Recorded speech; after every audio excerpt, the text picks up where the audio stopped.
Të them të drejtën, vjen në një qytet që është qytet i shenjtorëve të parë të Krishterimit, i Shën Donatit ose Shën Danës, i Shën Lefterit, i Shën Angjelicës dhe i asaj Shën Parashëris. Ardha e një shenjtore, domethënë kësaj ekspozite, tregon që qyteti ecën me shpirtin e shenjtë që ka ecur në shekuj dhe është mirë që kur një qytet beson, atëherë ai ka përcen edhe vështirësi, ka një standard moral ndryshe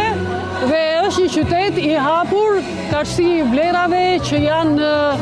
euroatlantike, sepse Krishtërimi në radhë të parë është një mënyrë të jetuari me rregulla, me norma dhe me vlera. Dhe Nën Tereza është një nga ato vlerat e mëdha planetare, e cila me ato dashurinë e saj dhe me përkushtimin e saj i ka dhënë njerëzimit, dhe kjo e bën qytetin ton një qytet më njerëzor, më të hapur dhe më të dashur.